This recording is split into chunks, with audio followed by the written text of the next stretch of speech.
Engenheiro civil e mestre em estruturas pelo IST, iniciou há 26 anos a atividade de projetista na JSJ, passando depois pela Energia Técnica e pela Quadrante, onde liderou departamentos de estruturas. Em 2015, aventurou-se como freelancer na área da engenharia e consultoria, experiência que deu origem, 2 anos depois, à fundação da 360 Engineering, com mais 2 sócios. Desde então, a marca tem-se afirmado em Portugal e no estrangeiro pela qualidade técnica, profissionalismo e dedicação ao cliente. Recebemos no Passa a 2, Ricardo Luís. Ora viva! Bem-vindos a mais um episódio do Passa a 2. Hoje trago um tema sensível, algo que surge nas conversas todas offline, que não estão a ser gravadas, quando falamos da indústria da construção, vem sistematicamente à baila o tema da qualidade dos projetos. Os projetos, de alguma maneira, estão a chegar com menos qualidade à obra, menos consolidados, menos compatíveis entre si e com outro tipo de problemas. Este tema é sensível, de alguma maneira as pessoas evitam falar dele, não sei bem porquê, talvez porque se acha que vamos apontar o dedo e não, isto a culpa é do projetista, os projetistas estão a trabalhar mal. Eu acho que longe disso, acho que claramente a base disto é que a indústria não está a criar as condições para que se desenvolvam bons projetos. Independentemente da razão, o que eu sei é que é um tema que afeta brutalmente os projetos, afetando os projetos, afeta a economia, afeta a sociedade como um todo e, portanto, claramente não é bom para ninguém. Hoje convidei para conversar connosco o Ricardo Luís, ilustre projetista de estruturas da nossa praça, sócio fundador da 360 Engineering. Olá, Ricardo. Olá. Muito bem-vindo ao Passa a 2. Obrigado por teres aceitado este convite e vamos falar então um bocadinho sobre este tema quente que é os projetos, como é que se desenvolvem os projetos e como é que eles estão a chegar às obras. Se calhar, antes disso, para enquadrar um bocadinho, quem é Ricardo Luís? Conta-me assim um bocadinho a tua... Antes de mais, deixa-me agradecer-te e enaltecer esta obra de fazer um podcast, de falar das coisas da nossa indústria, que, como tu dizes e bem, muitas vezes são os nossos problemas do dia-a-dia e não falamos deles e não os trazemos à baila. Eu acho que só discutindo as coisas é que nos apercebemos daquilo que temos que melhorar. O Ricardo Luís já vão 26 anos de profissão. Eu comecei há uns bons anos atrás, quando acabei o curso, numa empresa que era a JSJ, que na altura foi um movimento bastante suave entre sair da universidade, normalmente é aquele movimento brusco, não é? Sim. De entrar no mercado de trabalho. Para mim foi relativamente fácil porque eu praticamente continuei com os meus professores do técnico a trabalhar no gabinete deles e foi bastante fácil e muitos dos temas que nós falávamos nas aulas continuavam a existir ali porque volta e meia se fazia um paper, se ia a um congresso e não era só fazer o projeto puro e duro. Estive lá há algum tempo, passado algum tempo fui convidado por uma empresa que estávamos na altura num projeto comum, que foi o Hotel Savoy na Madeira, e que era uma empresa de especialidades, não tinha engenheiro civil e eu senti que estava ali a fechar um ciclo e que era a altura ideal. Mudei para a Energia Técnica, onde tive alguns anos e onde vivi, se calhar, a fase mais dura das nossas vidas dos últimos tempos, que foi a crise em 2008, 2010, 2012. Sofri o processo de internacionalização em que todos nos tivemos de virar um pouco lá para fora quando não tivemos trabalho cá dentro, e que acho que quando olho para trás muito da base daquilo que eu sou hoje se construiu nesta empresa. Mais tarde, fruto das dificuldades de trabalhar com o mercado angolano, a empresa perdeu algum glamour, alguma força no mercado. Acabei por ter uma pequena passagem na Quadrante, que durou 2 anos e meio, e mais tarde acabo por sair numa altura em que foi um bocadinho chegar ali aos 40 anos e repensar um bocadinho o que é que se fazia sentido continuar a fazer projeto, até porque eu sempre tive uma perspectiva de que ia fazer projeto no início da minha carreira e mais tarde isso deixaria de fazer sentido. Todos esses sítios por onde passaste projeto de estrutura, projetista, portanto... Sim, JSJ só fazíamos estruturas, sim. Para mim as outras especialidades quase nem existiam, não é? Sim. Chegavam lá uns mapas de coretes que eu tinha que implementar no meu projeto e sim. Praticamente não contactava com os outros. Na energia técnica claramente percebo que existem as outras engenharias e eu vivia no meio delas e tínhamos que falar todos os dias e foi, quando se fala da computabilização e coordenação, a minha escola está ali, foi ali que eu aprendi todos os truques ou toda a forma comportamental do nosso ramo. E depois, mais tarde, quando venho para a Quadrante, eu costumo dizer, venho num processo em que, em termos de engenharia, já vinha bastante consolidado, ou seja, não dificilmente crescia por ali. Nós crescemos todos os dias, claro, com cada projeto, cada processo novo, traz sempre dificuldades, mas também foi um sítio muito bom onde me trouxe uma perspectiva de o que é prestar serviços de engenharia. Não é? Até ali era um pouco de, nós somos os projetistas, ponto. O que é que tu fazes, projeto? E é mais do que isto, não é? Nós prestamos um serviço de engenharia, que pode ser ou fazer projeto, ou ser um consultor, pode variar muito aqui à volta disto, mas ter aquela perspectiva de negócio e perceber como organizar o negócio, perceber que eu chego ao fim do mês, eu tenho que faturar, eu tenho ordenados para pagar nesta empresa, se estou num certo nível, na altura eu fui enquadrado, as coisas têm que estar organizadas de uma certa forma que me possibilita a empresa, no fim do mês fatura e tem um cash flow que permite... Foi de alguma maneira uma rampa de lançamento.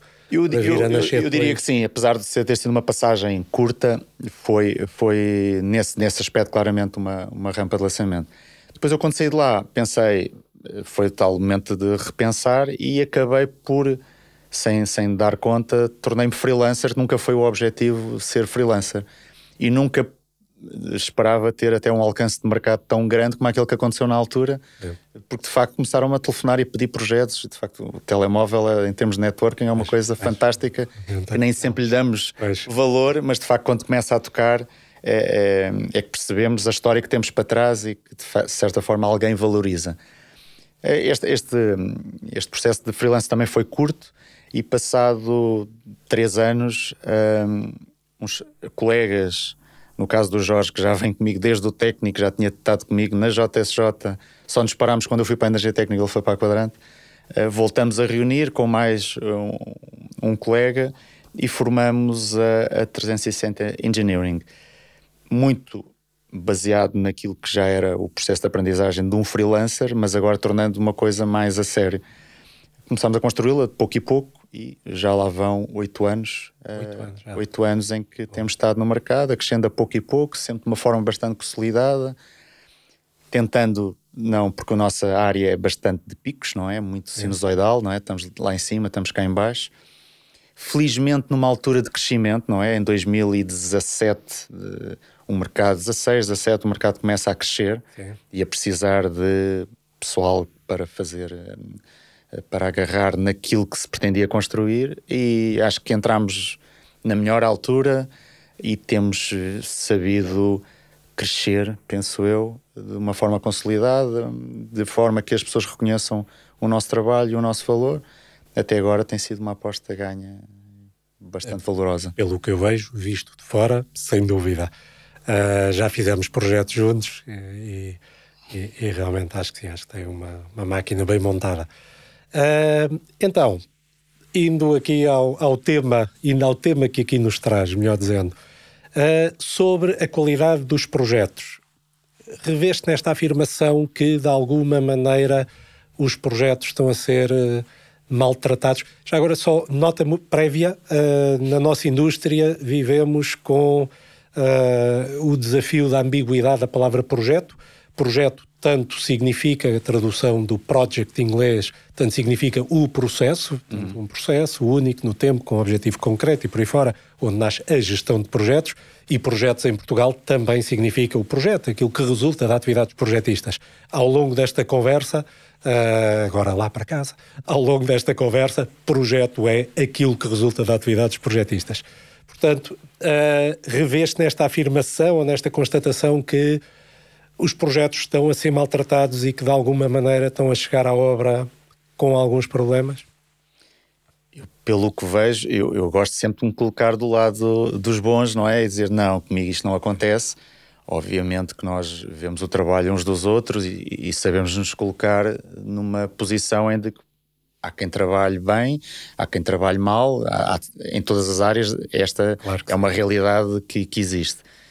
O que eu acho é que eu acabei em 99 o meu curso, logo a seguir à Expo, numa altura de um boom de projetos de engenharia. Eu ainda tive a oportunidade nos 2 últimos anos de visitar obras com grande imagem, grande impacto no nosso país, como a Ponte Vasta Gama, a ponte lá em cima na Régua do Professor Reis, e outras mais.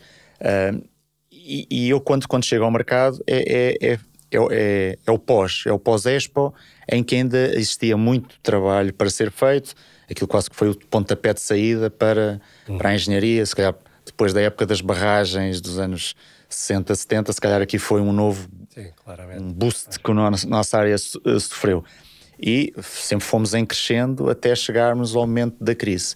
E eu entrei numa altura, num sítio em que os projetos, não havia uma atividade comercial fruto de os donos daquela empresa eram professores no técnico, e por isso eu julgo que o mercado também era muito marcado por quem estava na engenharia, era de alguma forma estava sinalizado no mercado, ou dava aulas num sítio, ou de alguma forma se destacava, e depois quase o ter um gabinete de projeto era quase às vezes uma segunda atividade, ou então era consequência de uma outra coisa. Quando sofremos a crise e começa a faltar trabalho, eu acho que foi um momento em que todos tivemos que perceber um pouco de... uns demoraram mais tempo, outros menos, mas perceber que se tinham que reinventar, não é? E assistimos muitas pessoas a emigrar, pura e simplesmente a deixar a nossa área, mas muita gente a tirar-se lá para fora, primeiro se calhar nos países de expressão portuguesa, que é mais fácil para nós e que temos vários países espalhados pelo mundo, e muitas vezes em outras geografias que, não falando português, a nossa engenharia tinha qualidade e tinha até um preço mais baixo do que chamamos o primeiro mundo, e por isso seria atrativa. Na altura todos fomos obrigados, uns por decisão própria, outros porque tinham que fazer sobre as suas empresas, a emagrecer as estruturas. E emagrecendo as estruturas, apertaram o mínimo olímpico, se calhar quando havia aumentos deixaram de haver aumentos, apertaram estruturas, tirando as gordurinhas todas, não é? E eu acho que nós estamos muito marcados ainda porque foi essa crise.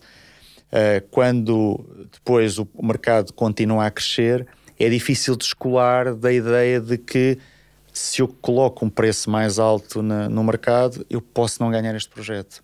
Então eu vou mantendo. Deixa-me só ganhar mais este. E isso eu acho que é uma dor que nós, os projetistas, julgo que só nos últimos anos nos temos desprendido um pouco isso. E isto traz por arrasto tudo. Quando tu emagreces uma estrutura, não emagreces só no ordenado que pagas à pessoa, não é? Começas a pensar nos custos. Eu acho que foi a primeira vez, provavelmente, que as empresas pensaram o que é que custa fazer projeto, quanto é que a hora custa, se a hora custa isto, então eu tenho que gastar menos horas a fazer, e a tentar condensar ao máximo o projeto. E se eu na fase de estudo prévio só preciso entregar isto, é só isto que eu entrego. Se na fase de licenciamento só preciso entregar isto, é só isto que eu entrego. Isto condensou muito essa atividade.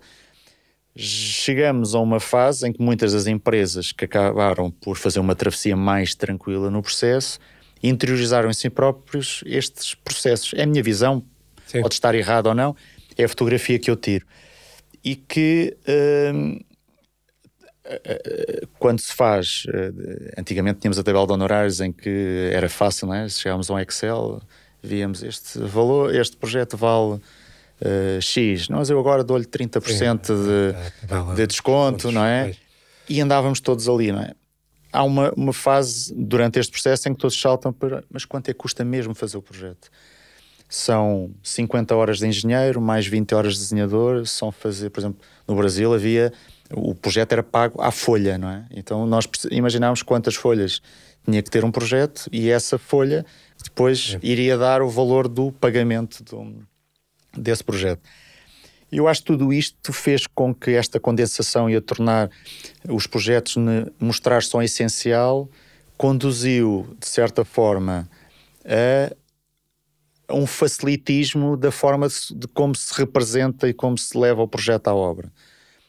É a minha opinião, e pode estar errada, mas eu acho que nos roubou muito do que era o tempo de concepção do projeto. Ou seja, enquanto no início, se um arquiteto tinha uma ideia, expunha ao engenheiro, o engenheiro colocava as suas necessidades e havia ali um bate-bola no início do projeto, fugimos um bocadinho disto e a pressa de entregar, a pressa de se produzir algo para se mostrar ao cliente, para se mostrar que estamos a trabalhar, que no meio de somos poucos, há pouco trabalho e temos que ser os mais eficientes e que nunca falhamos, e isso terá conduzido a que os projetos fossem mais magros. Eu acho que hoje em dia se exagera muito no pormenor tipo, não é? Quando se faz um projeto, ainda tentando não entrar já nesta fase da conversa nos BIMs, mas pensando no desenho tradicional e pensando num edifício, um projeto que define-se praticamente com as suas plantas, a geometria, não é? E a partir daí, alguns cortes para se perceber essa geometria, e depois o resto acaba por ser tudo muito, muito linear. É ter um mapa de pilares, estou falando na parte de estruturas, umas lajes e as vigas. E se calhar, falando dos projetos de estruturas, como é que nós simplificamos as vigas? Se calhar tivermos uma viga tipo e colocamos em tabela, isto funciona. Porreiro, fazemos isso. Numas lajes, se calhar eu podia estar aqui a detalhar, a pormenorizar exatamente as quantidades de armadura certas para uma determinada laje. Mas se eu espalhar esta armadura por aqui, cobre todos os esforços e é mais fácil para mim fazer o projeto. E o cliente não valoriza. Depois também é a perspectiva do cliente que sabe valorizar onde é que está o esforço de engenharia e não está, não é? E isto conduziu a que os projetos perdessem claramente qualidade. Eu compreendo alguém que esteja em obra, que estivesse em obra há 20 anos, recebesse um projeto com 40 desenhos e hoje, se calhar para o mesmo projeto, recebe 20 desenhos e pensa, mas este projeto não merecia mais um detalhe aqui, mais um detalhe ali, e eu julgo que é mais por aí. Uma falha, nestes dois termos, uma falha de tempo de concepção, uma falha de tipificação. Se calhar, tirando assim a pé juntos e com um bocadinho, sem receio, olhando para o problema, não tenho dúvida nenhuma, os projetos dá-se muito pouco tempo e, consequentemente, muito pouco dinheiro à fase de projeto, à fase de concepção. Sem dúvida nenhuma, acho que isso é indiscutível. O que eu sinto, de alguma maneira, é o fenómeno da parada, que é, vamos imaginar que estamos todos ali sentados a ver as marchas de Lisboa a descer pela Avenida Liberdade abaixo e aparece a marcha de Alfama com o João Baião ou quem quer que seja, e a malta levanta-se todas, e levanta-se tudo, porreiríssimo, instantâneo, fica tudo em pé, a bater palmas, a ver a marcha a descer. Passa ao João Baião e a marcha de Alfama e mais isso tudo, e depois para as pessoas se sentarem é uma chatice. Porque está tudo em pé, se eu me sento, fica a ver o rabo da senhora que está à minha frente, ela também não se senta porque fica a ver outra peça qualquer do cavalheiro que está à frente dela, e por aí vai. E depois as pessoas não se sentam, de facto é difícil numa multidão destas sentar. Eu dá-me a ideia que nos projetos, por alguma razão, houve aqui um momento, em parte, acho que o ponto que identificas dos anos da crise, digamos assim, depois neste caso não é levantaram-se, baixou-se tudo, não é? Honorários, tudo por aí abaixo, e veio tudo por aí abaixo, veio os honorários, veio as horas que as equipas põem nos projetos, veio o tempo disponível para os projetos, veio os clientes que se habituam a pagar certo valor pelos projetos. A indústria como um todo organiza-se à volta disto, na parada é estarem em pé, neste caso é estarmos em baixo, e agora repor isto é extremamente complicado, não há dúvida nenhuma. Ou seja, repor isto porquê? Porque alguém te pede uma proposta e tu, mas se eu agora ponho mais dinheiro e vou pedir mais tempo para fazer isto de forma mais apurada, não vais ganhar, pronto, e lá está, e vem outra à frente, e é um ciclo difícil de lutar. Eu tenho pensado muito como é que saímos daqui. Eu acho interessante, e gostava de te ouvir sobre isto, que olhar para a atividade dos projetos, portanto, identificando que a parada passou e está tudo em pé, ou mais uma vez, está tudo em baixo, que impacto é que isto tem no projeto e agora perceber o que é que nós podemos fazer para melhorar isto. Eu acho que, do ponto de vista dos impactos, o facto de termos pouco tempo e poucos recursos e pouco dinheiro, Desenvolver um projeto nesta nossa indústria é brutalmente complexo. E eu dá-me ideia que essa ficha não caiu em nós que estamos a trabalhar. Eu comparo muitas vezes o desenvolvimento, o construir um edifício, se nós olharmos para a indústria automóvel e formos ver uma marca qualquer, eu em privado digo uma marca, aqui não vou dizer, a desenhar um carro pequenino de 15 mil euros. Esta marca está a desenhar este carro durante 2 anos, com equipas que se conhecem, rotinadas, que já desenharam carros antes e por aí fora. A seguir, constroem para aí uns 50 ou 100 carros, atiram-nos contra uma parede, em parte para ver o que é que acontece ao carro, em parte para ver o que é que acontece à parede, em parte ninguém me tira da cabeça pelo gozo que deve dar tirar um carro contra uma parede e ver o estrago que faz. Depois, a seguir, corrigem o desenho do carro e depois vão produzir carros e de vez em quando têm que chamar à fábrica porque olha que este não trava. Desenhar um edifício é tão mais complexo do que desenhar um carro. Um edifício tem N carros lá dentro, um hotel, um hospital, um edifício residencial, um edifício de escritórios, o que é que seja. E eu acho que esta complexidade, eu acho que gostava agora contigo de abrir esta caixa e olhar para dentro do que é as interações, de como é que se faz este projeto, porque eu acho que é algures aqui que está a chave para nós tentarmos, não sei, de alguma maneira, começar a puxar o cordel e ver se a parada se começa a assentar ou se começamos a corrigir os projetos. Como é que tu vês a complexidade do que é desenvolver um projeto? Como é que tu vês desde o número de participantes, a forma como se interage, como se coordena, por aí fora? Bem, eu não... obviamente que fazer projetos agora ou fazer projetos há 26 anos atrás, quando eu comecei, não é a mesma coisa. Quando falamos num projeto multidisciplinar, claramente temos mais especialidades, mais requisitos. Quando vemos a mesa em que envolve todos os projetistas, são mais pessoas que estão, são mais pessoas a quem temos de ter a opinião. E percebemos que cada um, se calhar, temos que emparelhar às vezes 2 a 2, 3 a 3 para conseguir fechar assuntos.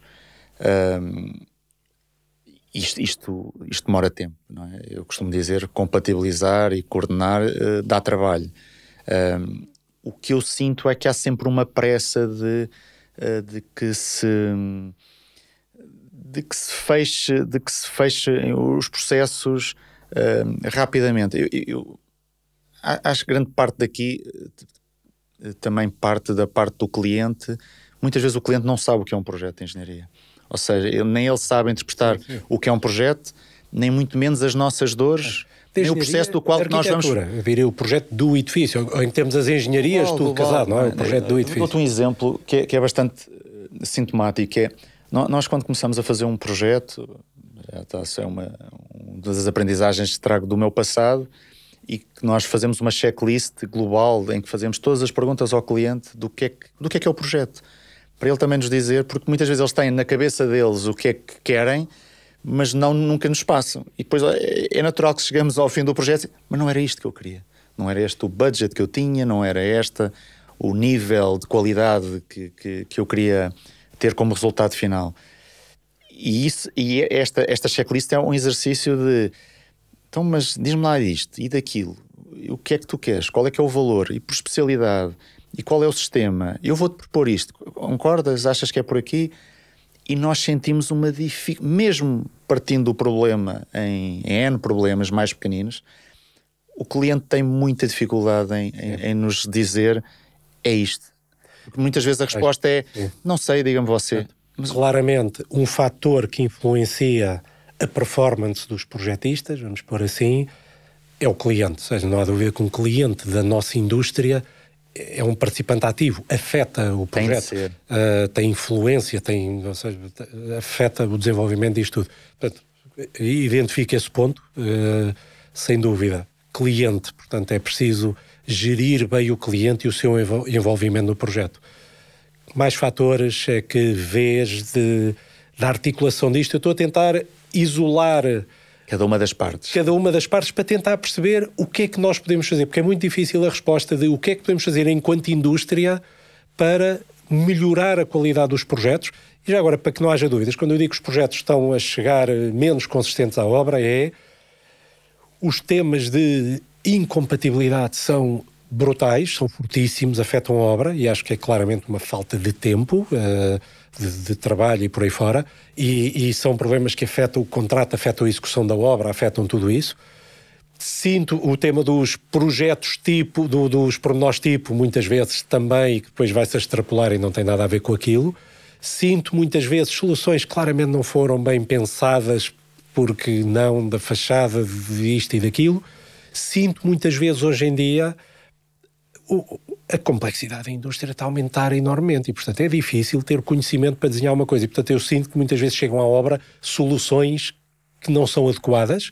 Também senti isso. Portanto, eu estou a ver as fontes dos trabalhos a mais que aparecem depois em obra mais tarde. O grande desafio é como é que nós conseguimos resolver isto. E daí eu estar aqui a tentar isolar fatores, perceber qual é a causa disto estar a acontecer, para então vamos tentar atuar em cima disto. O que é que vês mais de fatores? Mr. Client está identificado e, portanto, Mr. claramente Client, aqui tem que ser bem trabalhado. Exato. E quando eu dei o maior foco neste ponto foi no aspecto de, se ele não sabe decidir, ele tem que ter alguém que decida. E se calhar aparece uma empresa como a AlphaLink ou outras que dão esse apoio, que ajudam a decidir, a explicar, sim. Não é? Também se pode ser o projetista, mas isso do projetista ele há de ser sempre uma opinião mais viciada, menos viciada, não é? Sim. E às vezes faz se calhar sentido ter um interlocutor que o ajuda a pensar sobre o tema com experiência passada de outros projetos, ter vários projetistas. Mesmo havendo um gestor, alguém que dê este apoio ao cliente, eu julgo que quando eu comecei, se eu for a ver o primeiro projeto que eu tive com um gestor de projeto, foi já, se calhar, foi o meu último projeto que tive na JSJ, e de que era alguém que vinha da área de construção e de certa forma punha-nos à prova, a questionar, e porquê é que fazes assim? E porquê é que fazes de outra forma? Alguém que seja o dono, sim. Não é? Porque não é? Se tens um projeto, mas tens 20 especialidades, cada um é dono do seu quintal. Mas alguém tem que gerir esta república, sim. De projetos, sim. Não é? Sim. Para que o resultado seja uno. E eu sinto que aí há uma falha em muitas vezes não existir o dono do projeto, outras vezes ele existir, mas limitar a sua responsabilidade. Não, a minha responsabilidade vai até aqui. Sim. No início, quando começávamos, quem é que era o dono do projeto? Era o arquiteto. O arquiteto ia recolhendo informação e, em teoria, tudo aquilo que era replicado nos desenhos de arquitetura já tinham todos os inputs que as especialidades lhe iam pedindo. Tinha a parte da segurança, não é? Que, de certa forma, é quem dá a primeira aprovação de que o layout funciona, e em termos de áreas técnicas, em termos de verticalidades, e isso já vinha tudo lá. E eu acho que, não sei se pela complexidade dos projetos ter aumentado, mas de certa forma sinto que os arquitetos se demarcaram um bocadinho dessa responsabilidade, ou porque a responsabilidade também aumentou nos projetos, mas é raro. Há arquitetos claramente que dizem, não, eu sou o coordenador de projeto. Sim. Eu vou-te fazer perguntas a ti, eu condenso, eu quero controlar o projeto. Mas há quem não queira fazer isso porque sente que 2 para amanhã algo não ficou bem coordenado, eu não estava alerta, ninguém me alerta, e eu não percebo de AVAC e eu não percebo de elétrica. A coordenação de projeto acho que é um tema, podemos ir por aí. Sim. Claramente vale a pena falarmos da coordenação.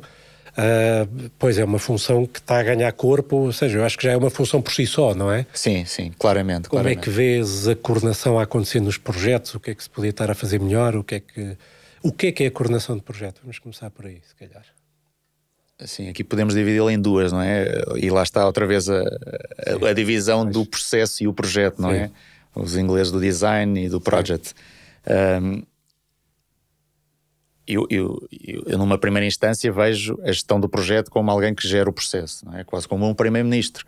Alguém para ir para primeiro-ministro não precisa de saber de saúde, de economia, de gestão, de agricultura, raramente consegue agregar todo este conhecimento numa única pessoa. Mas ele de certeza tem pessoas de confiança em cada uma das pastas em que pode, de certa forma, delegar essa, nem que seja só parte do aconselhamento, para que mais tarde ele possa tomar a decisão final. Aqui, e eu vejo o gestor de projeto da mesma forma. É alguém que... O gestor, o coordenador de projeto, neste caso, a função coordenador de projeto, pode ser assumida pela gestão de projeto ou por quem quer que seja, mas, Portanto, essa é a parte da coordenação de projeto enquanto processo, não é? Quem é que está a fazer, o quê, como, se a informação está a circular e por aí fora. No que a compatibilização diz respeito, eu sinto, e quando falamos então com empreiteiros, que é quem recebe os projetos em obra, o tema da compatibilização dos projetos, de assegurar que estão compatíveis, é muito, muito forte. É muito comum as equipas projetistas, até por causa do tempo disponível, estarem a trabalhar até à última, eu vou entregar, e no fim a entrega está aqui um projeto de estruturas, está aqui um de hidráulicas, está aqui um disto e daquilo, e depois fica assim no ar a compatibilização, que é um termo que eu até acho incorreto, porque acho que compatibilizar não é uma ação. Mas como é que tu sentes isto está acontecendo nos projetos? Achas que vive-se de facto esta dificuldade em assegurar projetos compatíveis entre si? O que é que podem ser boas práticas? Bom, começando por aqui, vês este problema? Claramente, sim. Vejo esse problema a acontecer, sentimos esse problema, porque eu daria aqui 2 ou 3 razões para isso acontecer.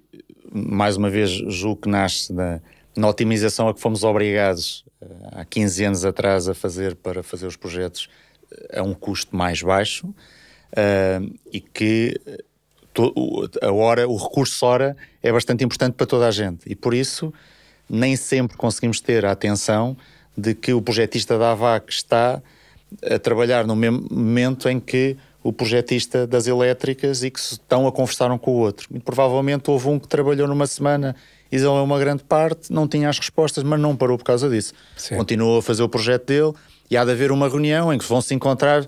Então mas tu estás aí por aí, eu estou aí por aqui, temos que acertar. Ou então, se essa reunião não acontecer, só em obra é que se vai detectar este problema. Ou seja, uma preocupação das pessoas que eu, lá está no exemplo da energia técnica, sentia de um acompanhamento de todos estarem a trabalhar mais ou menos no mesmo ritmo, porque já é difícil as engenharias e a arquitetura estarem os dois no mesmo ritmo, não é? Claramente a arquitetura tem que desenvolver primeiro um projeto já com alguma substância para que as engenharias comecem a trabalhar de uma forma mais afincada. Agora, eu acho que há aqui momentos em que as engenharias claramente têm que alimentar a arquitetura para que o que recebemos já vem mais ou menos balizado. Eu considero que há um foco muito grande que eu não sentia antes, da parte, por exemplo, da arquitetura, de o meu produto para o meu cliente. Os T3, os T4, as áreas estão otimizadas, tudo mais. Mas depois nós encaixamos os pisos todos e não tenho verticalidades para pilares, não tenho verticalidades para coretes, e agora temos que estragar tudo, porque este layout não funciona. E o arquiteto, mãos na cabeça, não posso fazer isso. Eu sinto muito, e acho que há aqui uma questão não, nem é de hardware nem de software, é de mindware quase, que a indústria está muito fragmentada no projeto de arquitetura, no projeto de estruturas, no projeto de hidráulicas, no projeto de ar-condicionado e nos outros 150 projetos que são precisos hoje em dia para fazer o que é que seja, e fala-se pouco ou pensa-se pouco em termos de estado de espírito geral no projeto do edifício. E portanto, esta instalação de ar-condicionado está bestial, mas se o edifício não está, serve de pouco. Certo. Esta fachada está... O que é que seja. Portanto, agora podíamos continuar aqui a dar exemplos disto. Eu acho que isto é uma questão de... Eu muitas vezes gosto de não falar do projeto de estrutura, de ar-condicionado, o que é que seja.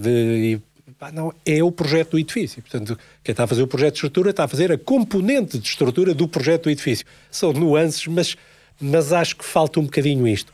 Eu percebo que a indústria fragmentou-se brutalmente, não sei como é que era muito no passado.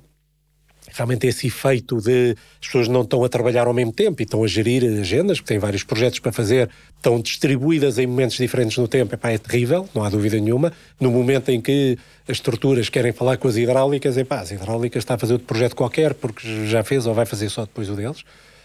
E também sinto outra coisa, que é um efeito difícil de trabalhar, que é quase que por definição ou por natureza do trabalho, um projeto de arquitetura, vamos dizer, que demoraria 6 meses. Se demorar 6 meses, o tempo espalhado do projeto de ar-condicionado, ou de hidráulicas, ou de estrutura, ou o que for, não são esses 6 meses. Ou seja, são projetos mais curtos, quer dizer, isso até se reflete nos honorários, portanto, são menos horas, se quisermos. Mas a verdade é que, para muitos deles, a arquitetura precisa deste projetista lá o tempo todo, devia estar lá assim esticadinho, o que se torna impossível. eu vejo esta complexidade muito difícil de trabalhar, não é? Como é que se consegue ter os recursos disponíveis para as equipas todas no momento em que precisam? E não sei bem como sair daqui, muito sinceramente.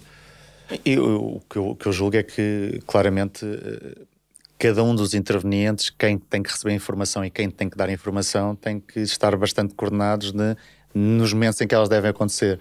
E se nós tivermos uma preparação do processo, os pressupostos bem definidos, as bases em que aquele projeto vai ser desenvolvido, vai ser mais fácil para todos. Voltando um bocadinho atrás, nós quando comecei a fazer esta parte da coordenação, a preocupação lá está, na listagem com o cliente, os pressupostos que o cliente tinha. Nós definimos as áreas técnicas e definimos as coretes e definimos uma malha estrutural inicial. Uma forma muito incipiente ainda, mas era um draft que serve da forma de fazer a primeira montagem de um esqueleto. E a arquitetura já se baseava naquilo. Se as coretes vão mexer um bocadinho mais, claro que vão mexer, claro que ainda não está compatibilizado, claro que eu depois vou ter que dividir e não posso ter eletricidade misturada com águas, mas cada um já põe ali o que é que são as suas primeiras necessidades. Este é um passo que eu julgo que muitas vezes falha. Quando nos chega, já chega, não, tu tens que encaixar ali e já não há espaço para arranjar uma outra corete, uma outra verticalidade, a área técnica, pá, não dá, vai para a cobertura. É a coisa que eu mais ouço nos projetos. Não é? Nós não temos uma perspectiva de, se o meu equipamento, uma unidade exterior, não pode estar mais de 15 metros da unidade interior, do espaço que está a tratar, eu tenho que ter essa situação resolvida no meu projeto. Não posso dizer, vai para a cobertura. Não, mas que a cobertura está a 30 metros, isto não vai funcionar. Não é? E isto são situações que ocorrem com muita frequência, julgo eu, porque não se cuida à partida das necessidades de cada um. Sim. Obviamente que a arquitetura tem um gap de trabalho bastante maior do que aquele que tem as especialidades, mas há momentos-chave em que as especialidades têm que entrar. Não faz sentido uma arquitetura estar sem desenvolver já um detalhe enorme e a segurança não ter olhado ainda, não é? Porque arruína completamente um projeto e aí não há volta a dar, porque ou temos algo que funciona, quer dizer, temos um edifício com 30 metros e só tem lá uma escada, não, a partir de 28 metros tem que ter duas escadas, agora não é que vou meter as escadas, não há espaço, tem que haver, não é? E ter estas noções logo iniciais de que, ok, então se calhar eu tenho um problema até aos 28 metros, tenho outro problema dos 28 metros para cima. Eu julgo que falta aqui algum conhecimento de interdisciplinar, não é? Da pessoa que está a fazer a sua especialidade perceber, utilizamos a expressão na energia que era um danoninho, não é? Às vezes faltava o danoninho que era, como trabalhávamos todos no mesmo espaço das várias especialidades, era este técnico que está aqui, levantar-se, ir até à cadeira do colega ali à frente e fechar o assunto. E fecha o assunto. Porque se aquele assunto não fica fechado, ele vai perdurar pelo projeto com consequências que às vezes podem ser pequenas, outras vezes podem ser bastante complicadas. Aí aparece um problema que eu também me parece que é destes problemas não, é uma constatação de fundo, que realmente é preciso saber imenso hoje em dia, para fazer o que é que seja, não, mas há muito mais informação, há muito mais conhecimento que é preciso ter de se há 30 anos as instalações elétricas, pronto, não sendo eletrotécnico, só mais ou menos percebia o conceito do quadro elétrico e dos interruptores. Hoje em dia é um tratado de informática e de eletrónica e não sei do quê. Portanto, todos ficamos fora de pé muito rapidamente. O que leva a que esse esforço de falar uns com os outros tem que ser muito maior, não é? Lá está, no exemplo da arquitetura e da segurança contra incêndios. Se calhar, quando as coisas eram mais simples, até conseguiam avançar com o conhecimento geral que têm. Hoje em dia, não tenho dúvida, é preciso falarem muito mais uns com os outros. O que depois outra camada em cima, que é falar muito mais uns com os outros, mas somos todos cada vez mais, não é? Certo. A mesa de projeto cada vez tem mais cadeiras e mais pessoas e por aí fora. O que é, paradoxalmente, violentamente contrário ao facto dos projetos terem menos tempo, não é? Porque para falar uns com os outros é preciso tempo. Certo, aquilo que eu sinto, e esta fase pós-pandemia também, e o que atravessámos do período da pandemia, fez-nos estar todos em casa no seu ambiente, não é? E cada um a fazer o seu trabalho, e todos disseram que foram extremamente eficientes enquanto estiveram em casa a fazer o seu projeto. O problema é que o projeto não se faz o seu projeto, não é? Tem que ser falado. Habituámos às reuniões de Teams, que é fácil, todos aparecem lá no quadradinho, e estão todos atentos, às vezes nem tão atentos, mas que se tornou um hábito em detrimento, por exemplo, das reuniões presenciais, que era o mais corriqueiro antes da pandemia, e de que, de certa forma, nos permite ter as pessoas todas ao mesmo tempo. Eu sinceramente julgo que não precisamos ter as pessoas todas ao mesmo tempo. Não tenho uma ideia muito clara até de quem é que deve ser o chefe da banda, digamos assim, não é? Quem é que é a pessoa ideal no meio destas especialidades todas para coordenar um projeto de engenharia? É alguém fora? Coordenar agora do ponto de vista do processo ou da compatibilização? Eu diria do processo numa primeira fase, da compatibilização numa segunda, ou seja, no processo que também tem parte da compatibilização cá dentro, já há algumas preocupações, mas de montar a forma de como o processo vai decorrer para as várias partes e depois mais tarde garantir de que todos estão a caminhar no sentido correto, de forma a que o projeto saia de facto compatível. Eu na compatibilização, no assegurar que um projeto é compatível, há várias coisas que me fazem confusão. Uma, importa separar, para termos claro que há um tema de compatibilização geométrica e há outro tema enorme que muitas vezes não se fala quando se está a falar de compatibilização, que é compatibilização, as ligações entre as coisas. Assegurar que a eletricidade tem potência suficiente para o AVAC, assegurar que os carretéis estão a responder à segurança contra incêndios, assegurar por aí fora, tudo isto. Portanto, são requisitos funcionais de cruzamentos entre instalações. A geometria, não tenho muitas dúvidas que precisa de um árbitro, precisa de alguém que tem que ser o dono da geometria e que eu diria 90 e qualquer coisa por cento das vezes, em projetos de edifícios, será a arquitetura. Parece-me que é claramente quem tem o poder de... a conduta de ar-condicionado bate na viga, baixamos o teto, temos de desviar a conduta. Portanto, quem é dono da geometria do edifício, acho que é muito mais comum ser a arquitetura do que não ser a arquitetura. Vamos pôr assim, haverá casos vários.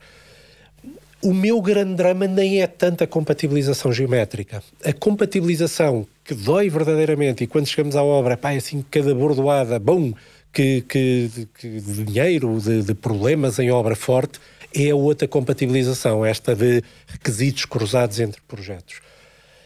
E este tema dos requisitos cruzados entre projetos, eu confesso que a solução que se fala muitas vezes do coordenador, do compatibilizador, se quisermos, por vezes pedem-nos propostas e vocês agora no fim compatibilizem o projeto, faz-me imensa confusão, porque eu acho que compatibilizar, já escrevi sobre isso, compatibilizar não é uma ação. Uma pessoa ou desenha compatibilizado ou desenha sem... É um ato de projeto. Compatibilizar é tanto uma ação como é regulamentarizar. Faz sentido desenhares um projeto de estruturas e no fim dás alguém a dizer, olha, agora torna isto regulamentar. Quer dizer, não faz sentido. Aquilo tem que ser desenhado regulamentar. E eu tenho um sonho, já desde pequenino, confesso...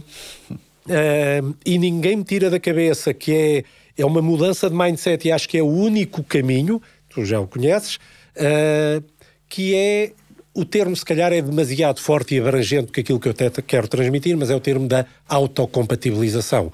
Ou, numa conversa que tivemos aqui com o Sebastián da Limson também, o tema do clash avoidance, por oposição ao clash detection, que tem a ver com quando os projetistas estão a desenhar.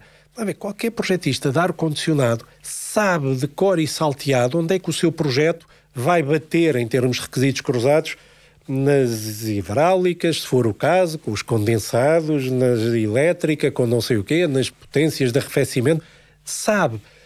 E devia haver esta proatividade de ir atrás das coisas para resolver bem o seu projeto. E isso não há. Eu sinto mesmo que não há, que é que cada projetista fecha-se muito no meu projeto. Eu estou a fazer, olha, o meu está bem feito e depois o edifício não funciona porque as coisas não casam. Achas que isto é uma utopia minha, conseguir mudar um bocadinho? Eu não digo que no fim não haja alguém que tenha que ver e que tenha que assegurar que isto acontece, mas de tentar mudar este mindset e ter os projetistas mais a olhar uns para os outros. Achas que isto é um devaneio? Não é, claramente não é, e é a mesma forma como eu vejo e foi a forma como eu aprendi inicialmente a fazer a coordenação de projeto, que é as pessoas perceberem que existem temas que não ficam fechados, é o meu projeto, ok, o meu projeto acaba aqui, mas acaba aqui, será que o outro percebeu que acaba no mesmo ponto? Se calhar ficou ali um gap de informação que não vai passar para o lado de lá e tu também não recebeste a informação que devias ter recebido do outro lado. E por isso, obviamente, não é? A autocompatibilização funciona quando estás a trabalhar com técnicos que percebem que eu agora vou falar com o colega da AVAC e vou fechar o tema. Vou falar com o outro colega e fecho este tema. E depois, se é preciso um árbitro de alguma maneira, pois sim, aí aparece um coordenador de projeto, o arquiteto. Quem quer que seja o árbitro, o dono de obra, no limite. Sim. Ninguém pensa que vai acabar um projeto e agora vamos começar a compatibilizar. Isso não existe. Ou se existe, estamos todos a cometer um erro crasso e que nos vai custar horas, muito redo, muito refazer trabalho, não é? Que é um contrassenso, não é? Fazer bem é fazer à primeira, de uma forma em que acautele, na melhor medida possível, as dificuldades do processo. Que achas que isso não acontece? Eu estou a dizer que não acontece, a minha vivência é que não acontece. Não sei se a tua experiência é a mesma, mas ou não acontece muito, vamos ser politicamente corretos. Não acontece muitas vezes. Porquê? Quando falamos nas empresas que são multidisciplinares, não é? É um tema que eu ouço muitas vezes, quando estou a falar com um cliente, nós, por exemplo, na Transição, nós claramente colocamos agora no mercado numa postura de o nosso core é estrutura, geotecnia, mais recentemente, há 3 anos para cá, a parte de hidráulica, e não queremos sair destas especialidades, queremos ser bons naquilo que fazemos. E vai-nos sempre faltar as outras especialidades aqui. E é verdade que as pessoas muitas vezes chegam, não é? Os clientes chegam e dizem, mas eu só quero ter um interlocutor, eu quero falar contigo e tu tens que coordenar o projeto. E eu vou ter que ter pessoas de outras empresas que são meus parceiros para fazer o projeto junto. Não sei até que ponto é muito diferente de ter uma empresa que diz, esta empresa tem tudo cá dentro. Se as pessoas não falarem, acontece o mesmo. Hoje é muito fácil comunicar. Não vejo que seja uma mais-valia ter porque as pessoas falam de facto e existe uma sinergia comportamental. Pode acontecer com todos debaixo do mesmo teto ou não, mas é uma questão de uma equipa que esteja aberta a trabalhar. E eu aqui, essa autocompatibilização só acontece se cada um dos técnicos tiver clara noção do que é que tem que entregar. E dou um exemplo muito sintomático, que é o técnico da térmica e o técnico da acústica. Não é? Não cabe na cabeça de alguém, não é? O arquiteto, quando vai perguntar quais são os requisitos térmicos do edifício, e ele dispara não sei quantos requisitos. Se tem os cruzar com a acústica, não vale a pena ele estar a dar aquela informação. Ou seja, esta informação claramente tem que ser cruzada com a acústica, claramente a térmica há de sobrepor em muitos temas em relação à acústica, mas alguns deles não é? Alguns deles é a acústica que vai prevalecer, e isso, quando estamos na diferença entre um bloco claramente térmico ou, agora vou fazer a publicidade a uma empresa, um iso-argila que tem uma componente mais acústico, começamos a balançar entre os dois, não é? E isto é importante, porque se calhar estamos entre a parede ter 20 ou 25 ou 30 e condiciona um projeto, não é? E é quando depois o arquiteto me diz, e agora vou ter que redesenhar isto tudo. Sim. Porque o acústico só chegou mais tarde e afinal precisa de um requisito mais elevado para um determinado alinhamento. Ou seja, isto só... Eu julgo que em empresas, organizações ou gestores de projeto que tenham um bocadinho esta escola de precaver que as coisas aconteçam e alertar que o Zé tem que falar com o Manel e tem que falar com a Maria, é que isto pode acontecer, porque é muito fácil num mundo que vivemos hoje em dia, cada um fechar-se no seu canto e agora eu vou correr até à meta e não preciso falar com ninguém, porque de facto para entregar um projeto de qualquer uma das especialidades ele não precisa de falar a ninguém, mas não vai ser um bom projeto. Não vai ser um bom projeto. Que é um pouco da escola de cada um. Não há uma forma, uma receita que eu veja, não é? Uma receita que diga, aplicas esta receita e ela vai funcionar com toda a gente.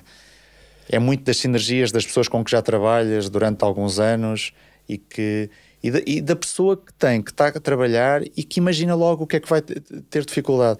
Eu quando fui para a energia técnica, um exemplo engraçado, a minha preocupação era sempre as coretes. Se tínhamos as coretes certas. E há um dia, com o meu colega da AVAC, diz, Ricardo, eu gostava de ter um XREF da tua estrutura no meu desenho. De facto faz todo o sentido, não é? porque senão ele está sempre a bater com as condutas nas minhas vigas. E então percebemos logo, pronto, mas espera, tu estás a desenhar, quando tu mostras as tuas, estamos um piso desfasados, não é? Porque tu mostras o teto daquele piso, enquanto eu, por exemplo, quando mostro um capitel ou uma viga, estou por baixo. Não é? E se calhar, se perguntar a um engenheiro da AVAC recém-licenciado, olha lá a estrutura, onde é que estás a bater, e ele baralha-se com isto de certeza, não é? Sim. Mas eu achei neste caso curioso ele ter essa preocupação. Não, dá cá a estrutura, que vais ver que isso vai chegar melhor quando chegar a ti. Proatividade que eu sinto que falta, não é? Vejo muitas vezes, e não tenho grande dúvida que será por temas de honorários e de tempo e isso tudo, que é não, eu tenho que fechar isto e siga. Eu acho que o mínimo denominador comum acaba por ser sempre os honorários, não é? Porque tempo nós podemos dizer, olha, eu vou está-me a pedir o projeto em 6 semanas e eu convencê-lo a ser em 7, mas nos honorários não mexem, não é? Mas já agora, hoje em dia eu vejo, enquanto gestão de projeto a falar com o cliente, a variável tempo tem muito, está tudo cheio de pressa, não sei. Sim, isso é sempre bom. Hoje em dia está tudo cheio de pressa. Então, só assim em jeito de ponto de situação, estamos a falar de projetos com uma complexidade crescente, cada vez com mais pessoas, mais especialidades, temas mais esotéricos, se quisermos, à volta da mesa. Estamos a falar aqui de um desafio enorme no que a coordenação e compatibilização diz respeito, e já identificámos aqui que há uma discussão que tem que existir na indústria de como é que devíamos estar a trabalhar, como é que devíamos otimizar este processo, parece-me. É uma conversa que eu não vejo acontecer. Já identificaste também o tema do cliente, ter atenção que o cliente tem aqui um poder de baralhar ou ajudar a resolver muita coisa também importante, e portanto estamos um bocadinho aqui. Como é que vês a aparecer aqui o admirável mundo do BIM?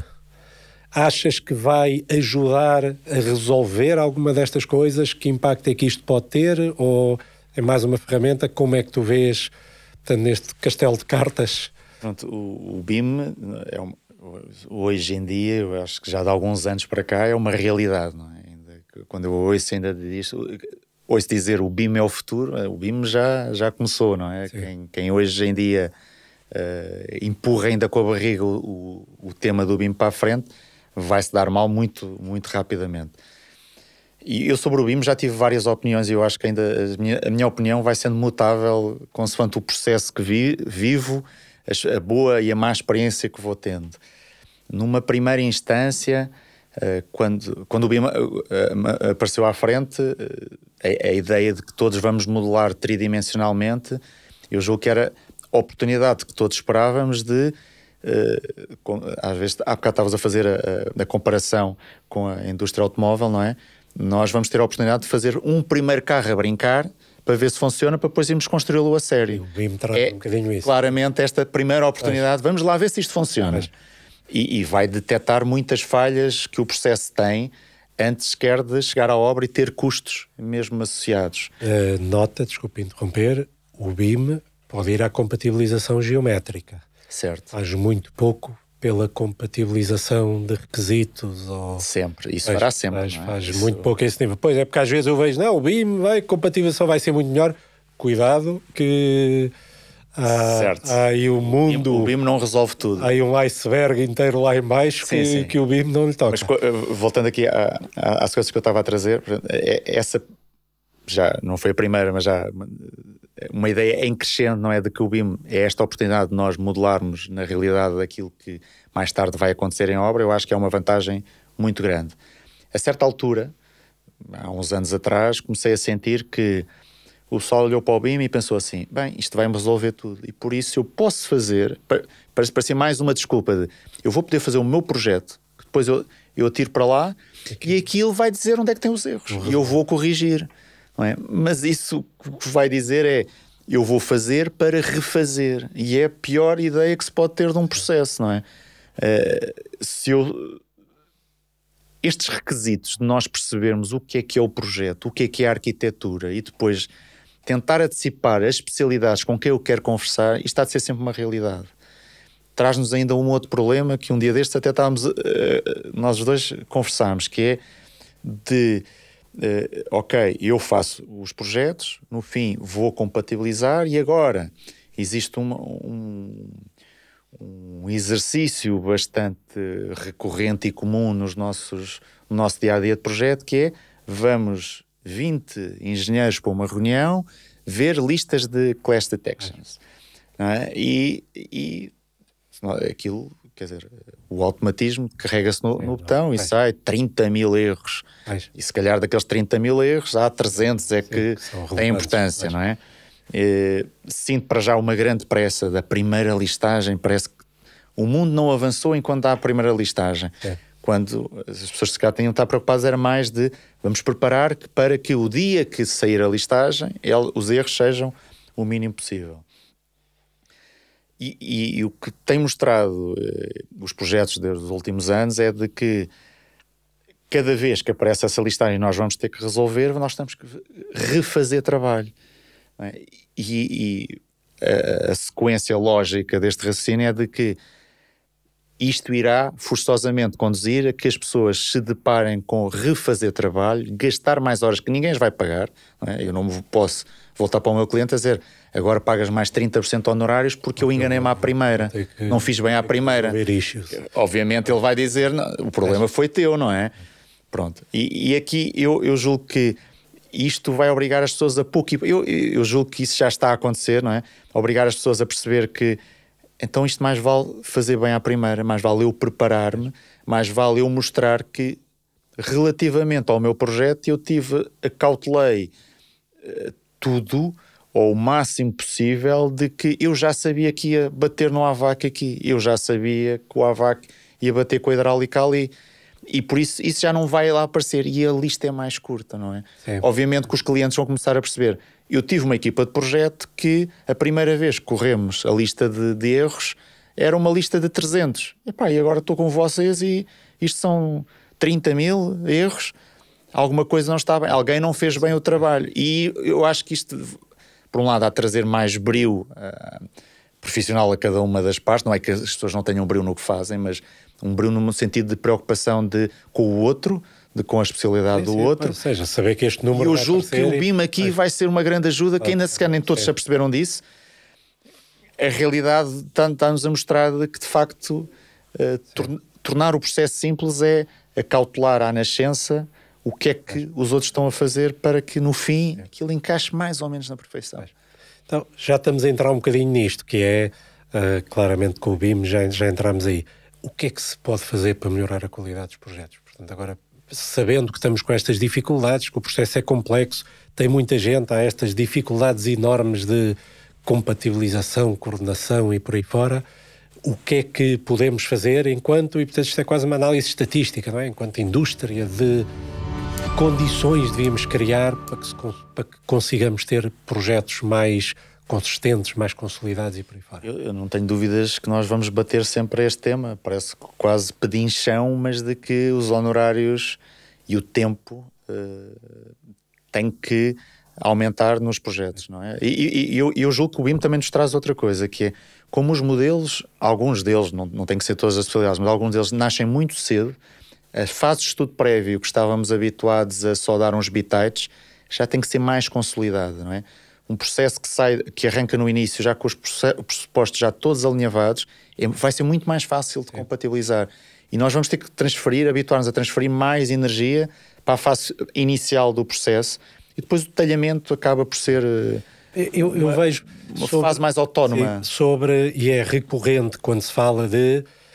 Se o diagnóstico, em parte, é falta tempo e, consequentemente, dinheiro aos projetos, pode dar a entender que, então, para resolver isto, vamos pôr mais tempo e dinheiro nos projetos. Eu, cada vez que penso nisso, e nas experiências que já fiz, acho que isso não funciona. Ou seja, se eu vou a um projeto individual, um dono de obra, e dou a volta a um dono de obra e consigo trabalhar para dizer, não, vamos dar tempo, fazer o projeto neste prazo em vez de ser neste, e, portanto, é preciso pôr mais dinheiro, vamos a isso. A probabilidade, porque é assim que a indústria está a trabalhar, do projeto ser feito, não neste prazo, mas, quer dizer, nos últimos 3 meses, ou seja, é grande. Ou seja, não é óbvio que eu vá ter a qualidade de resultante ter atirado mais tempo e dinheiro. Sim. E, portanto, parece-me que a variável acionável não é dar tempo e dinheiro aos projetos. Eu acho que isso tem que ser uma consequência de algo. Portanto, acho que é preciso fazer uma coisa qualquer em que se perceba que, como consequência, olha, pois o projeto afinal vai precisar de mais tempo e de mais dinheiro, e que isso nivele. Porque de outra maneira, o que é que estamos a fazer? Dar mais tempo e mais dinheiro ao projeto é, mais uma vez, a parada da marcha, já não sei, da Alfama ou da Alcântara, o que era, e o João Baião e tudo isso, e está a parada a passar, e é dizer a alguém, olha, senta-te tu. Pronto, e essa pessoa senta-se, há um dono de obra que até se senta e pôs mais tempo e dinheiro, mas está tudo em pé, e ele olha e diz, para que é que no próximo, olha, também vou fazer como fazem todos. E a indústria continua nivelada por baixo, neste caso, na parada em cima, mais uma vez.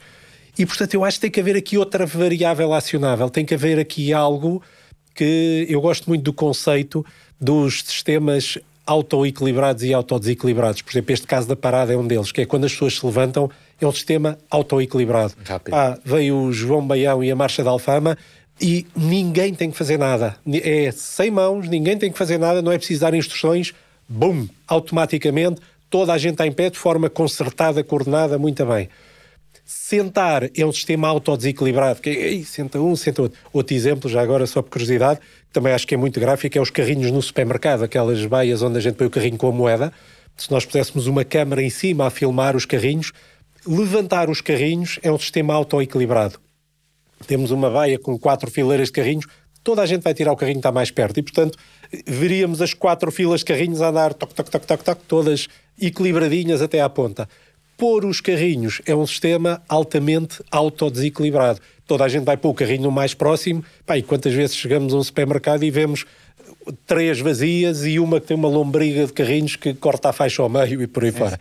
E eu dá-me a ideia que a indústria está a sofrer disso. Nós, no que aos projetos diz respeito, estamos num sistema autodesequilibrado, porque seja por pressão dos clientes, seja por pressão dos pares de eu tenho que ganhar este projeto e, portanto, vou dizer que sim, faço isto em 3 meses, quando se está mesmo a ver que preciso de 5, seja pela razão que for, o sistema está desequilibrado. E eu acho que isto não se resolve por atirar mais dinheiro e tempo aos projetos. Acho que isso... Não pode ser de forma cega, não é? Não, mas temos que... Acho que há aqui algo mais que se deve fazer e que vai ter isso como consequência. A minha dúvida é, o que é este algo mais? Tenho uma teoria.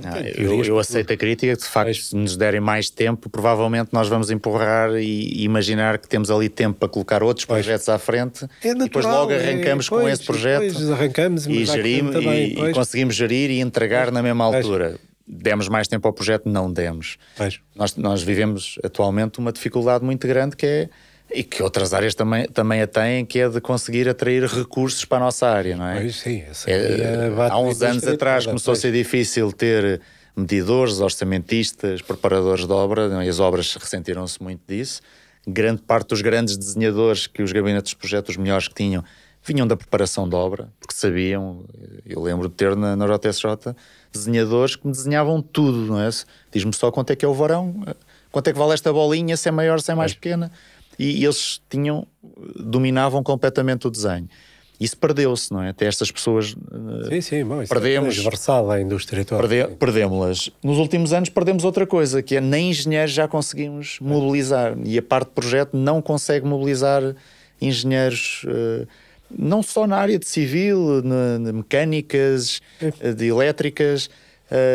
É difícil e por isso os recursos são escassos. Nós também dificilmente conseguimos pagar e tornarmos mais atrativos a esta gente recém-licenciada, não é? Que está a acabar o curso, e dizer que isto é uma boa área de trabalho, porque de facto é muito difícil convencer alguém com os ordenados que nós praticamos, quando há outras áreas que praticam ordenados bastante melhores.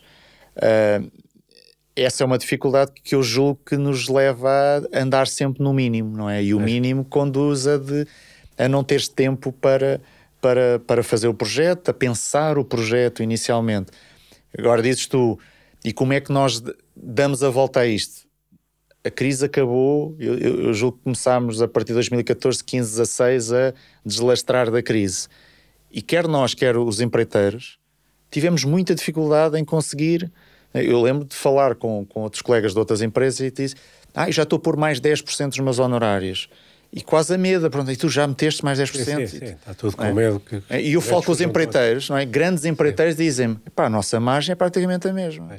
Sabes quem é que ganha muito? É o tipo do Pladur. O tipo do Pladur ganha 200% do que ganhava há 3 anos atrás. E o eletricista e o canalizador. E isto é uma dificuldade, mas porquê é que será que nós não conseguimos deslastrar? E eu julgo que cabe muito de, se eu tiver melhores recursos, eu conseguirei ter mais tempo e um projeto mais bem pensado.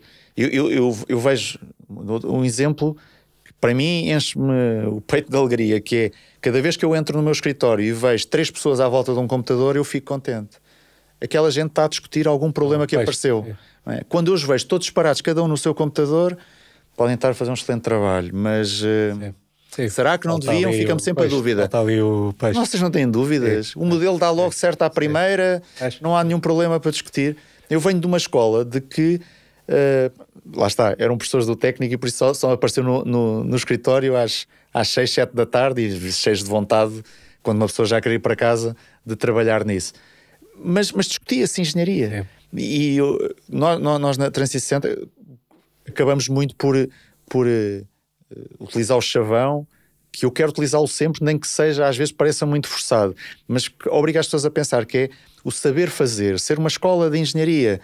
A engenharia é para ser gozada também de certa forma, não é? Claro. Dar brio eu fiz isto, é uma coisa especial, não é mais um eu digo muitas vezes, enlatado que sai. Indústria, já tive o privilégio disto ter vindo num título, numa página do Expresso.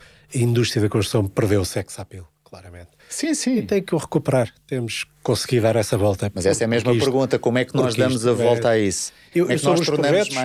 Sobre os projetos tenho uma teoria. Tenho algo que me vai germinando no espírito. Acho que o tema dos projetos... Acho que é preciso uma mudança de mindset, que até há pouco tempo não estava a ver como é que podia acontecer, porque mudar o mindset não é uma coisa propriamente acionável, não é? Olha, vou mudar. Mandar um mail a dizer, mudei de mindset. Mas acho que é de mudar a mentalidade. Acho que temos que mudar, e quando digo, mais uma vez, isto não é os projetistas, é a indústria como um todo, que é termos uma seção bastante mais consistente e robusta do que é um bom projeto.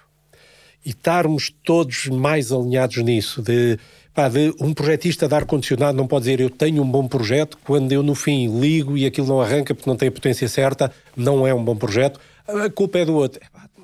Quem é a culpa? Não é um bom projeto. E portanto, mudar esta mentalidade acho que é fundamental. Curiosamente, há o tema de, por outras razões, que eu tinha algum receio de como é que pode bater na indústria, o tema do BIM, acho que pode ser aqui um aliado poderoso hoje em dia. Porque acho que o BIM, e eu já senti isso em alguns projetos, vai tornar evidente, pelo menos no que à geometria diz respeito, se o projeto está bem agarrado ou não.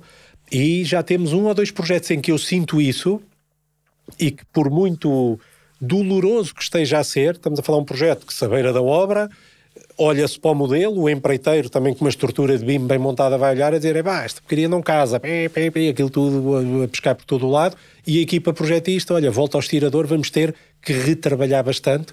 E às vezes já ouço a equipa projetista quase em desabafo a dizer, se eu soubesse que era assim, para a próxima eu não faço ou tão barato ou digo que faço neste tempo. Ótimo, é isso.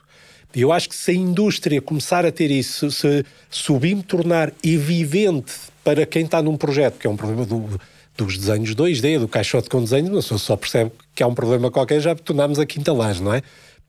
O BIM tornar isso evidente, pode ser que de repente a indústria comece a nivelar, a dizer, eu para a próxima já sei que vou ter que fazer isto 2 vezes, então não quero. Vou já dar tempo e dinheiro como deve ser. Eu acho que tem que nascer daí. E depois, com aliados poderosos, como seja um empreiteiro a dizer, sim, eu preciso de um projeto como deve ser. A indústria como um todo, mais uma vez. Eu confesso que vejo esta luz ao fundo do túnel e vejo esta... Estamos a falar isto, é uma coisa que demora anos, não é? Não é para amanhã de manhã. Demorará. Mas... É uma ação bastante difícil, porque mover todas as pessoas ao mesmo tempo num objetivo comum é um jogo muito difícil. Ao mesmo tempo é na mesma década. Certo, mas vamos ser muito pragmáticos, não é? Se alguma empresa perceber de que, ok, eles estão todos a ser muito mais eficientes e tudo mais, mas eu tenho maior rentabilidade continuando a ser como estou... Isso acho difícil.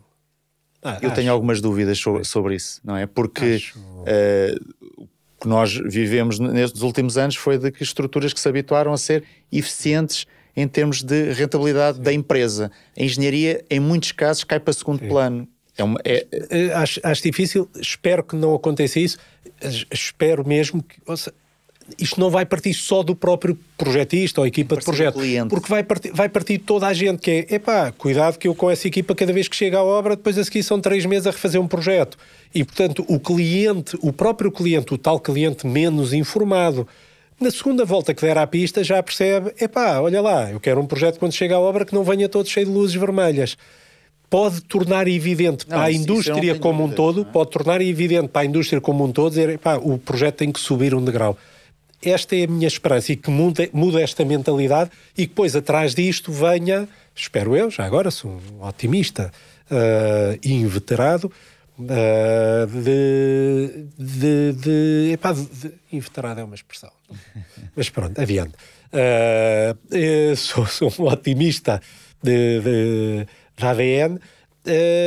Eu espero que isto venha a acontecer. É de facto assim uma esperança que tenho, e que mude e comece cada projetista de facto a tal proatividade, dizer, se isto é para fazer bem, então muda o que é a acessão de um bom projeto.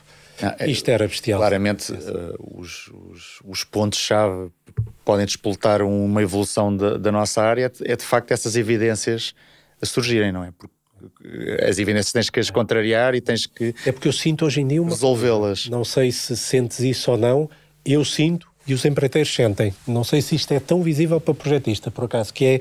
Eu acho que está a haver aqui um movimento, daqueles movimentos de placas tectónicas que não se apercebe no dia-a-dia, mas que olhamos passado uns anos e vemos que a América se afastou da Europa, que é... Eu acho que a fronteira entre o projeto e a obra está-se a deslocar. Entre o que é um projeto concluído e quando passa a obra.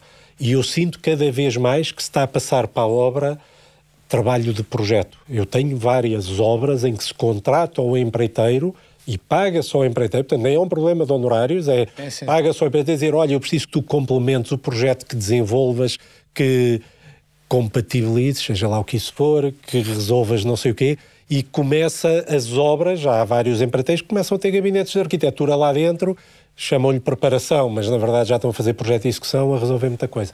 Acho que esse movimento está a acontecer, não sei se é bom ou se é mau, mas não sei. Nós em outros países temos essa realidade em que deixas os projetos numa forma ainda mais imatura e muitas das coisas ficam para resolver mais tarde. Há indústrias que se organizam assim. Ainda agora tivemos um cliente alemão num projeto, mais com a vocação da parte da arquitetura, na vertente da arquitetura, de que a expectativa daquele cliente era estar em obra e escolher os acabamentos, quando é impensável para nós não fechar um mapa de quantidades, não é? E às tantas criou-se aqui um gap de expectativa entre o que os projetistas estavam a entregar e do que aquele cliente estava à espera de receber. Isso aqui podemos... Em relação a que as pessoas estão aos ambientes em que as pessoas vivem, de esperar coisas diferentes, ou nós tentámos migrar para uma certa um aspecto comportamental que vimos a funcionar do outro lado. Eu tenho muita dificuldade em perceber, mas em contrapartida vais a outros países que é impensável, por exemplo, um projeto de estruturas, ir para uma obra, ou pelo menos, lá está, entrar o empreiteiro, mas haver shop drawings para serem, ou seja, preparadinho para ser montado. Não deixas lá, é um ferro de não sei quantos e agora acaba aonde? Tem 3 metros, mas posicionou aonde? Vai lá ver no alçado. Há indústrias que se organizam de maneira muito diferente, não tenho experiência direta, mas França acho que é uma que tipicamente vai um estudo prévio para a obra quase e depois desenvolvem, não tenho conhecimento direto, só de conversa. A nossa tipicamente era a indústria do projeto de execução muito detalhado e a obra executa. Eu acho que isso está a mudar também por força deste tema da capacidade de desenvolver projetos, parece-me, não sei. Aqui, a mim faz-me confusão essa perspectiva de que o cliente tem que também perceber, ser ele a decidir em que momento é que se sente confortável também de entrar um empreiteiro, e o empreiteiro é que ainda vai resolver parte do projeto. E ele pode adequar o projeto à forma que ele quer. E eventualmente até ganhar mais dinheiro com isso. Está a evoluir, está a mexer. Vejo que essa fronteira está assim a mexer, não sei se é bom, se é mau, é o que for, mas sinto que está a mexer. Eu acho que isso é sintomático das pessoas sentirem que o processo que está-lhes a chegar às mãos não é suficiente, para construir. Claramente. Eu dou um exemplo também, ainda virado à minha vertente mais das estruturas, que é recorrentemente, dá anos, não é? Mas recorrentemente isto acontece. Projetos que nos chegam clientes que nos chegam com projetos na mão e dizem, eu não sou capaz de fazer isto. Não queria dizer o programa, mas os típicos programas de entre porco sai chouriço, que nós normalmente os apelidamos, e de que de facto aquilo saltou um projeto cá para fora, obviamente não está pensado, é um automatismo e pode ter erros muito graves na sua concepção. E agora eu pergunto, se eu disser que existem clientes importantes na praça que utilizam estes projetos de olhos fechados, a mim faz-me confusão. Faz muito. Eu acho que devia ser o próprio cliente a dizer, eu recuso-me a que este projeto seja executado. Recuso-me. Ou então dizer ao empreiteiro, estás confortável de ir para a obra com ele? Para o projeto para um cliente ter conhecimento técnico para conseguir avaliar isso também não... Mas já me aconteceu o empreiteiro chegar e dizer, cuidado com Ricardo, eu preciso de uma ajuda, não sei o quê, nós apresentamos honorários assim, então mas eu já paguei o projeto, vou pagar outra vez o projeto.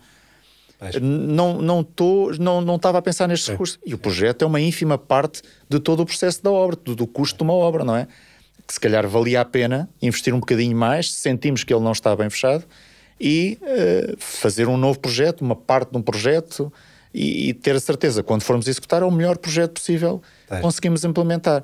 Por isso é que eu digo, da parte do cliente, podemos alegar que há um desconhecimento de avaliação técnica, mas há situações em que é evidente que é o próprio empreiteiro em que torna essa evidência clara para todos, e o cliente diz, mas é este o projeto que eu quero que siga em frente, não é? E depois eu vejo, não é, nos LinkedIns da vida a serem proclamados empreendimento XPTO bolinha, e vamos a ver e eu assim, mas se as pessoas soubessem, o projeto está ali por trás. Isto é triste na nossa área, se calhar todos temos que fazer um bocadinho mais para que estas situações... Pois, e imagino que haja casos semelhantes nas especialidades todas e por aí fora, de haver exemplos parecidos. Aí tem a ver com a qualidade intrínseca de cada um. Eu se calhar só aproveitava até esta oportunidade só para uma outra componente que eu gosto, fugindo à parte propriamente dita da coordenação, mas que eu gostava de ver um dia implementado, que é a ação da revisão de projeto. Acho que é uma oportunidade e alguns, a certa altura, alguns investidores privados, eles próprios faziam nos seus processos de ter a equipa que faz o projeto, ter a equipa que faz a revisão de projeto. E isto ter um ganho, que era ter alguém a dizer assim, cuidado, este tipo está-te a dar um projeto que não é execuível. Estes dois nunca falaram um com o outro. E claramente, olha, vês, isto não bate com aquilo. O tipo, quando vier montar-te a gestão técnica ou domótica, não vai conseguir ligar, porque cada um é de sua nação, não é? E eu julgo que a revisão de projeto é muito, muito útil. Mas dar-te um exemplo também, que agora, por exemplo, nos processos do PRR, que era obrigatório haver revisão de projeto, a certa altura, ouvi dizer, não é? Chegava-me aos ouvidos, que era, a culpa é dos projetistas, demoram muito tempo a fazer a revisão de projeto. Eu só por causa da revisão de projeto, o projeto foi entregue, enviámos o primeiro, foi comentado, foi outra vez para o projetista, voltou comentado, não se entendem. Perdemos 6 meses. Quando eu acho que não perdemos 6 meses. Eu acho que ganhámos, se calhar não ganhámos a 100% de um projeto, mas de certeza que houve temas que ficaram melhor. É? E a certa altura, a partir de agora os PRRs não têm revisão de projeto. Mais uma oportunidade que foi. Mas a revisão de projeto é que é mais tempo em cima daquele que já se tira ao projeto. Pois tem de facto. Não é? Porque de facto o projeto demora tempo, mas quando nós vemos o processo, é que as pessoas estão já cansadas, não é? Quem é investidor, de facto, eu acho que tem que ter muita paciência e uma resiliência, quer económica, quer mesmo de empresa, brutal, porque aguentar entrar numa Câmara e ficar anos à espera de uma aprovação, quando eles dizem o projeto há 3 meses, não faz mais, tem 2, eu já perdi 1 ano. O raciocínio é este, não é? Que depois fica em cima da mesa. Julgo que obviamente está caminho aqui para nós melhorarmos este tema da coordenação. Acho que depende do cliente ser exigente, do cliente saber antes de querer ser investidor. Não é só porque o imobiliário dá dinheiro, não é? E foi o custo, o o rendimento que se tira de um terreno que se compra até ao imóvel que se vende, são valores bastante interessantes, muito mais interessantes do que eram antes, e não é por ser uma área que está a dar muito dinheiro que vamos investir no imobiliário sem queremos saber do que é que se trata o negócio. Claramente o cliente precisa de ter ajuda se não percebe, precisa ter ajuda, e para passar aos projetistas aquilo que quer ver implementado, para os projetistas conseguirem dar o melhor trabalho. Eu também não tenho dúvidas se os projetistas lhe derem mais informação inicial, que eles próprios darão mais ao cliente. Poderás-te questionar, mas porque é que mas é isso que vai fechar mais, fazer o espaço entre eles fechar mais? Provavelmente pode ajudar um bocadinho. Sim. Obviamente que tem que ser também cada um de nós, e eu nunca me coloco fora deste problema, acho que sou parte integrante dele, que é, todos temos que fechar um pouco mais o espaço entre cada um de nós para conseguirmos ter melhores projetos. Só dar-te um exemplo, para mim faz-me confusão, nestes anos todos, eu julgo que tenho 2 clientes, e tu se calhar podes-me dizer, não, isto não corresponde à verdade que eu conheço, que é, o que quer construir custa quantos metros quadrados? São 2.300, são 1.600, são 900? Quantos euros por metro quadrado? Qual é o rácio? Eu tenho clientes que me dizem claramente, se a estrutura está um bocadinho acima, se o meu rácio nas lajes passa os 120 kg por metro cúbico, apitam logo as luzes todas. Ricardo, anda cá, o que é que aconteceu neste projeto? E há clientes que não têm essa percepção. E faz-me confusão não haver know-how dentro destes investidores que lhes permita dizer, pá, isto tem que bater aqui. Este é o valor em que as coisas têm que estar a bater. É muito difícil ser cliente da indústria da construção. Exige conhecimento, não é? De facto, sem dúvida nenhuma. Daí eu dizer, não é? Sim. Esse conhecimento pode não existir, as pessoas têm que se acercar das pessoas que lhe tragam uma mais-valia, não só para fazer o projeto, mas para o ajudar, não só a fazer o projeto, mas a fazer o processo de todo o projeto. Ora bem, Ricardo, já corremos aqui muito terreno, claramente. Bom, isto é um tema que não se fecha de maneira nenhuma, portanto ficávamos aqui mais 3 ou 4 episódios destes, mas acho que apontámos a luz para várias coisas e seguramente é um tema que eu hei de querer trazer aqui, porque acho que de facto acho que é o tema da indústria, muito sinceramente. Sim, e será engraçado ouvir várias pessoas a falarem sobre o tema. E eu gostava imenso de um dia chegar aos meus 150 anos, olhar para trás e ver, não é que o tema esteja resolvido, mas que discute e que se fala sobre ele e sentir, não é que fui eu que fiz, mas pelo menos, olha, eu empurrei no sentido certo, grande pinta. Gostava muito de sentir isso e, portanto, acho que esta conversa acho que foi um pontapé de saída muito bom. Só para terminarmos, a quem esteja a acabar agora o curso, vai entrar na indústria e desde pequenino quer ser projetista, o que é que tu dirias? Que conselhos ou palavras sábias tens para quem está já a começar uma carreira enquanto projetista de estrutura, já agora na tua área? Sim, essa é uma resposta que já trago preparada, porque já dou há bastante tempo. Tal como a engenharia, aquilo que me fez vir para a engenharia continua a existir nos dias de hoje, e é aquela curiosidade de olhar para uma estrutura grande e perceber como é que isto se faz, como é que isto se dimensiona, ou quem gosta mais de obra, como é que isto se constrói. E por isso eu julgo que quem vem para a engenharia civil ou para outra engenharia virá com os olhos a brilhar em saber como é que eu vou saber fazer aquilo. Chegado a este ponto e sabendo o rumo que quer dar à sua carreira, alguém, por exemplo, que venha para projeto, aquilo que eu lhe diria é ter uma preocupação, permita-me a expressão aqui, mas que se lixe o primeiro ordenado. Qual é que é? Se é 1.300, se é 1.400, se é 1.500? E eu vejo muito esta preocupação de quanto é que eu vou ganhar, porque eu quero ser independente dos meus pais. Certo, há legítimo, e há haver pessoas que têm mais esta faca encostada no pescoço do que outras, mas claramente a preocupação das pessoas, e eu julgo que isso é raro acontecer, ou é mais raro do que se calhar há uns anos atrás, que é encontrar um sítio onde aprenda a engenharia, onde aprenda a fazer as coisas, aprenda como é que se faz gestão de projeto, ou aprenda como é que se faz uns projetos de estruturas, ou aprenda como é que se faz uma obra e como é que se gera uma obra, e identificando o alvo, quase ser uma sanguessuga, e espremer tudo o que dali está e ganhar know-how e Mas isto basicamente é uma maratona, não é um sprint, não é apostar na corrida. Não é ganhar critério próprio, porque quando nós saímos das universidades, aquilo que sabemos é, lemos uns calhamaços, fizemos uns exercícios, uns exames, e aquilo até deu umas notas engraçadas, nos possibilitou ter um canudo, não é? Mas isso é zero, não é? Isso vale zero, não é? No dia que nós temos que fazer a nossa primeira obra, é que começamos a colocar à prova aquilo que sabemos ou não sabemos fazer. Eu vejo hoje em dia esta nova geração com muita pressa de fazer as coisas acontecer, não é? É a geração de telemóvel, está tudo ali, é um clique, é um swipe, é tudo muito imediato e há pouca paciência de estar a absorver. Por isso, para mim, continua a ser, será sempre a maior dica, a maior sugestão que eu posso dar, conselho que eu posso dar a um jovem é, identificando a área onde quer desenvolver a sua carreira, e que pode ser uma carreira, isto não quer dizer que eu tenha de estar aqui a vida toda, não é? E pode mudar de área numa certa altura, mas identificar as pessoas que lhe tragam um know-how que o permita crescer. Porque um dia mais tarde, adquirido esse know-how, as pessoas podem voar e ser aquilo que quiserem, não é? Julgo que não é...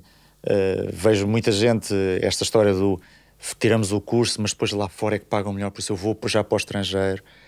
Nós somos muito... Se houve coisa que a internacionalização nos mostrou, foi que os nossos colegas que foram lá para fora foram muito reconhecidos, facilmente reconhecidos. Ou seja, a nossa escola de engenharia é boa. E por isso...